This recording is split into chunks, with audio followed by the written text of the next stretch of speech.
Hello, everyone. This is Cami. And this is Steph. This is the War Dolls podcast.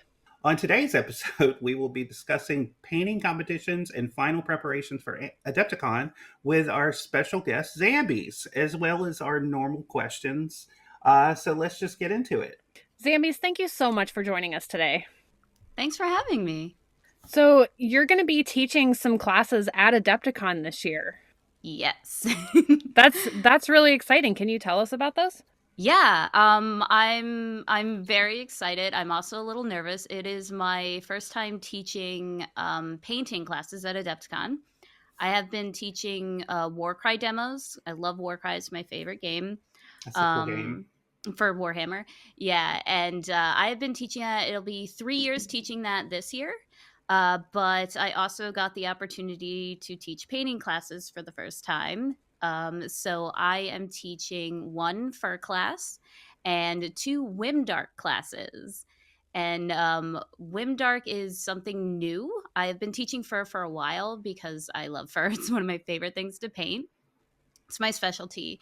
But also over the years, I have been developing my own style, and a lot of people have called it colorful grimdark, vibrant darkness, and that kind of evolved into a friend giving me the term whimdark, and whimdark is whimsical grimdark.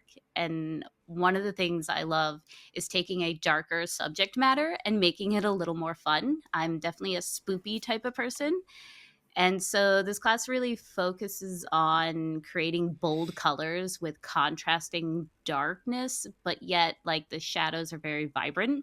And it gives you kind of a look, if you think about it, like a rainbow in the dark, those old trippy posters, or I like to say like the Oogie Boogie scene from Nightmare Before Christmas. Oh, I love it.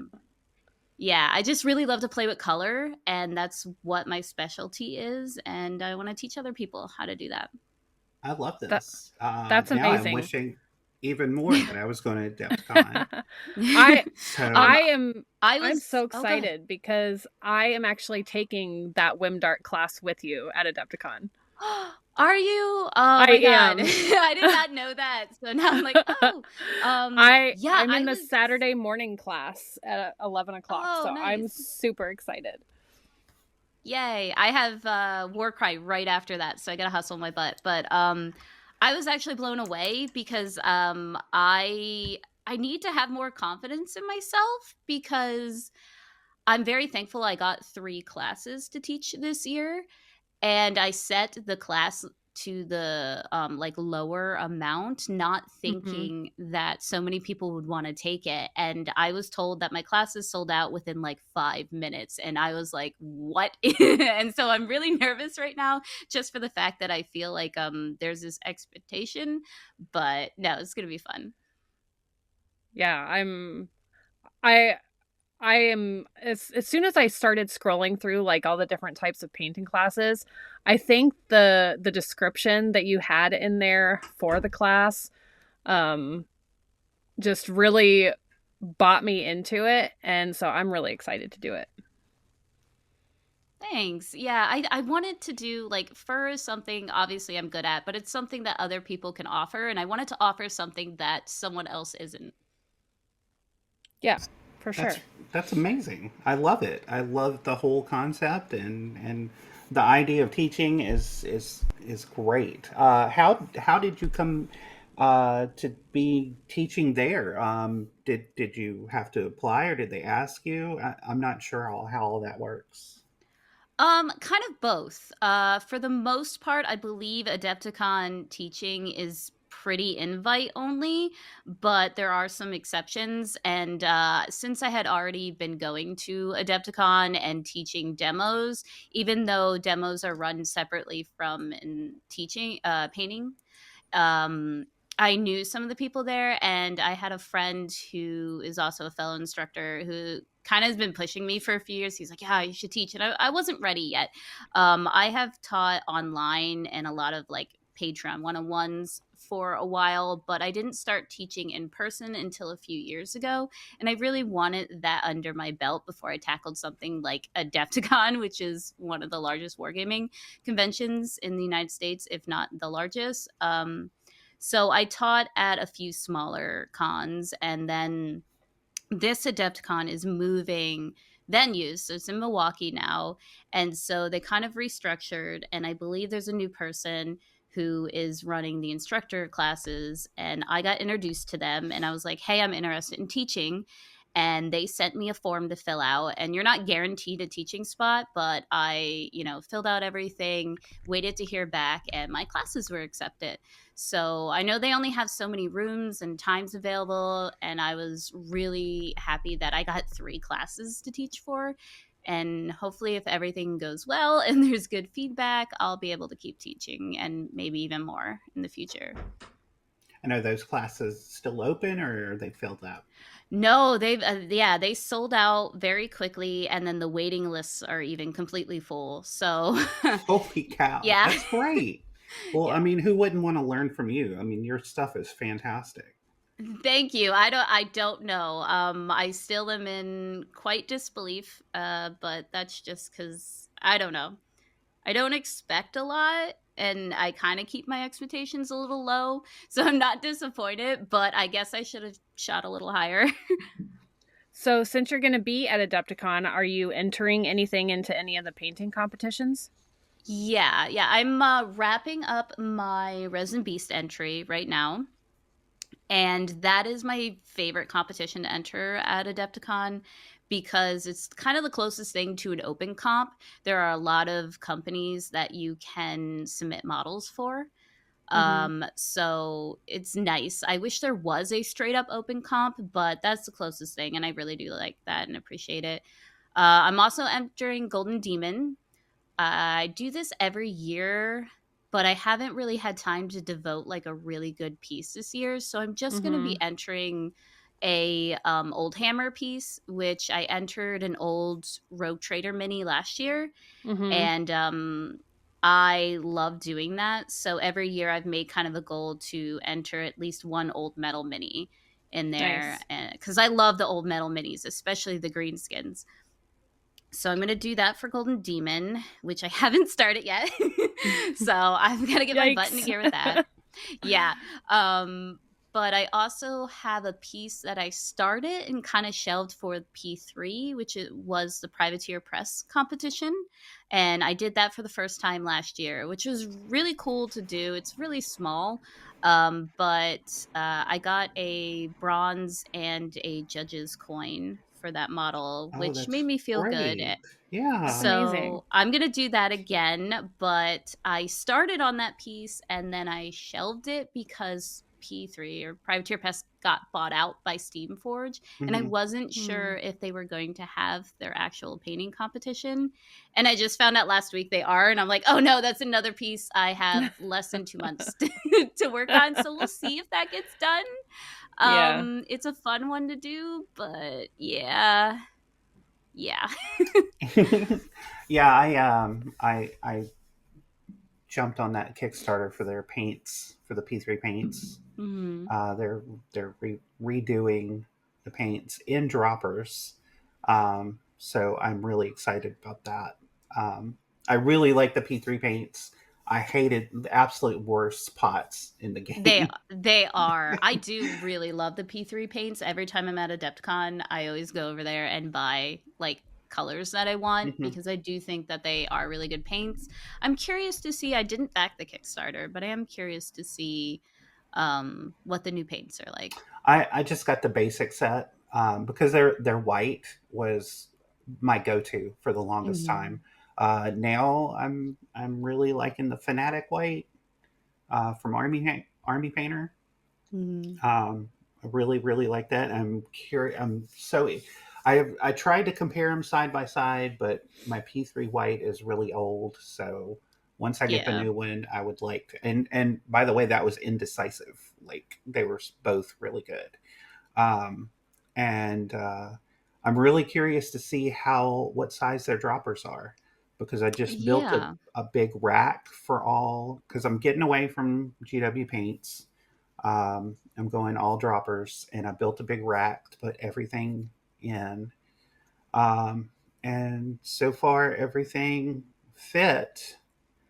But if those P3 paints are too fat, I'm going to be upset. No. so,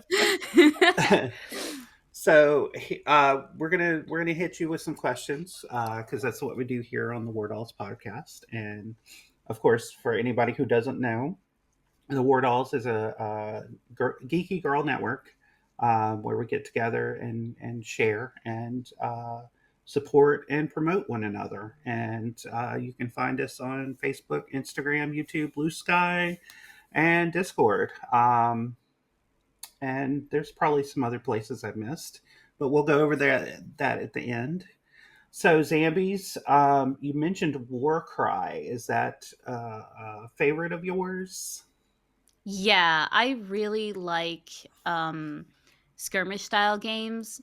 When I first started in Warhammer, I was building a Nighthaunt AOS army, and AOS is always kind of grabbed me more than 40K because while I like sci-fi, painting and stuff, I'm always more a fantasy girl. I love fantasy more. I'm a Lord of the Rings lady, so I started that and then I realized I picked a horde army. I have to build and paint all of these models. I was like, there's got to be a better way. And I looked into Warcry and it I will die on this hill, but it has the best rule set out of any Warhammer game. It's easy, it's the closest to more like one-page rules that you can get. I can teach people in under an hour to basically play the game, get going, and I love the fact that it's back and forth. I don't have to wait for you to strategically move like half your army or a whole unit into this place. It's I go, you go. It's like chess, and I love chess. Like back, quick, easy. You can win a game in like 15 to 45 minutes. If you lose, play again. And you don't have to waste hours upon hours just to lose a game and kind of feel defeated. So that's why I really like Warcry. And it has tons of customizational options. And fun fact, if you don't want to give any money to GW, you can play Warcry completely free. The main rules are online, all the stats are online. You can use proxies, build your own terrain, your board, everything, and not have to use any GW products. That's awesome. Good to know. How did you discover Warcry? My friend JJ, he basically I had started with the AOS side and everything, and I think he mentioned something about like if you don't want to do all of this for AOS, you should probably look into Warcry. And then he taught me the game, and ever since we have been teaching other people to play. That's awesome. So, how did what's your favorite aspect of Warhammer and Warcry? I think it's the like I love the setting for a lot of stuff, like the aesthetic. I will also fight people that AOS has the better models. Their models, just their poses, the characters and stuff. I feel like they are more alive, and I love the idea of taking them and kit bashing them, kind of making them your own. And with Warcry, you have a lot of customization ability to make your own warband however you want to make your own warband, whether you're min maxing or you're going rule of cool. And I tend to go real cool. And the cool thing about Warcry is the fact that even though a lot of war bands might be better matched than other ones, due to victory conditions and twist cards and everything, they kind of slightly even out the playing field in the fact that while you might have really squishy models, they might be really fast and they're good at taking objectives. And so you still have a fighting chance to win a game. That's great. I know a lot of people will lean towards some of the fantasy side, and then you have the people that lean toward the more commercial side with like the Star Wars and the Marvel. And we do a lot of both in our house. We, it doesn't really matter to us. We still have fun with all of it. So Yeah, I love the skirmish style games. I don't get me wrong. I love my armies. But yeah, those skirmish style game like Necromunda is a big deal. I loved Mordheim. I wish I could get the guys around here to play Mordheim. There's a big Mornheim group for Adepticon if you ever do come. It's insane. I had planned on coming, but it wasn't in the cards this year. Mm. But I'm already planning for next year. Um, and last year was my first one, and it was absolutely the best time. So I definitely want to get back. How long have you been? And this is kind of tangential. How long have you been gaming?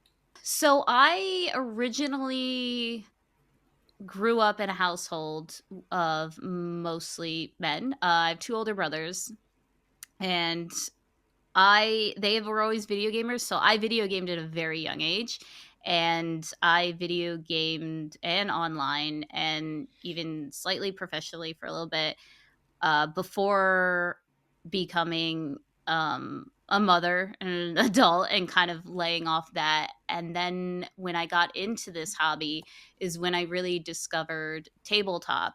I'd always wanted to like play D&D and stuff like that, so I started out with that, which kind of branched into Warhammer and experimenting with a bunch of different games and realizing that I really do like tabletop and war games. But I usually stick to skirmish, and I think a lot of that has to do with I don't have a ton of time as being a busy Hmm. parent and an adult and content creating and everything like that. And also, I am ADHD. And I listen, if you try to teach me all these rules, I'm not going to remember them. And I do best when I am hands on and playing.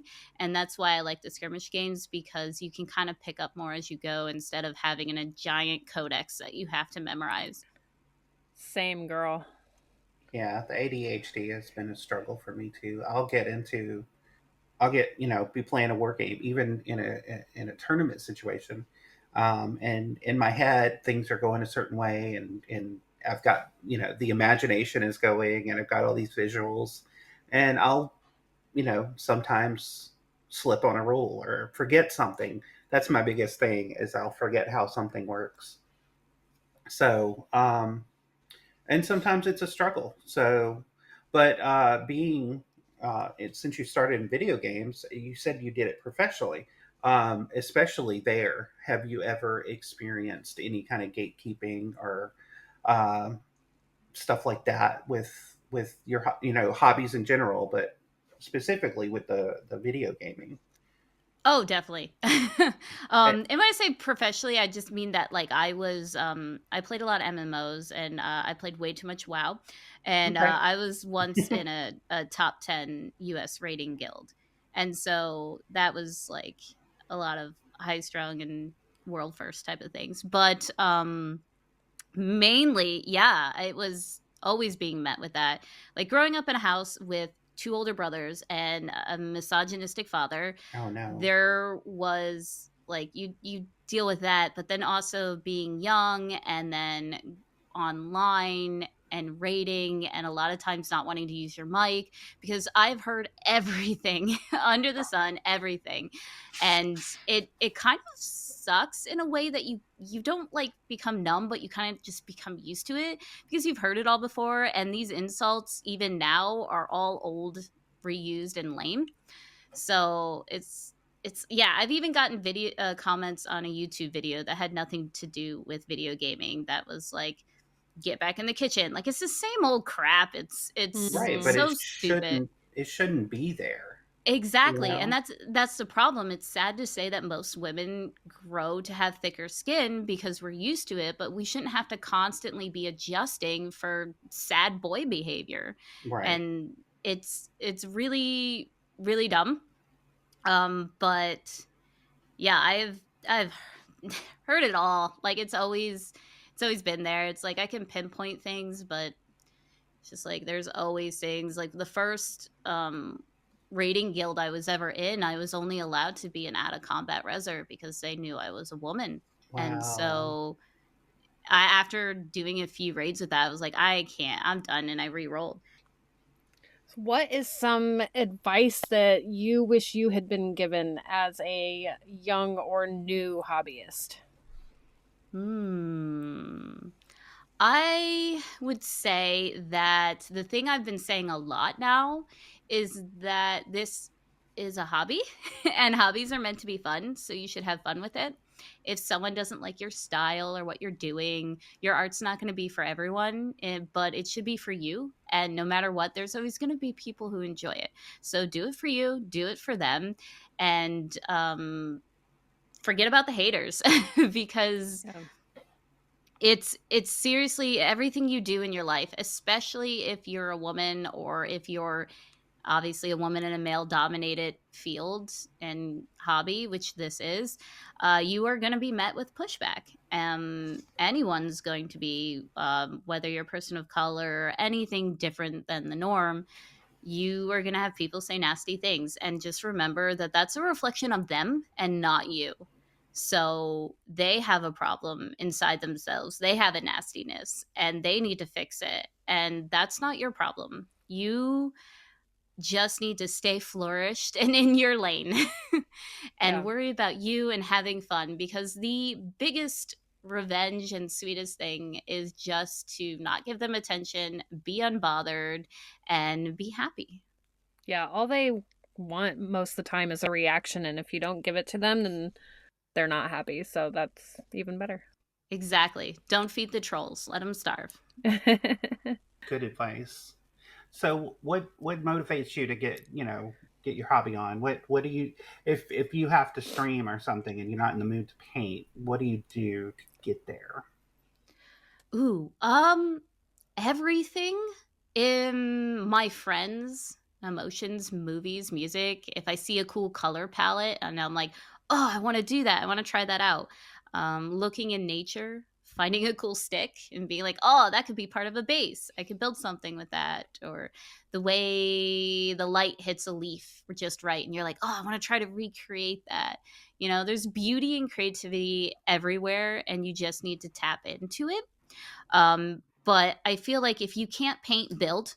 That's what I usually do. If I don't feel like painting, I build. I do something, because energy is, a ball in motion wants to stay in motion.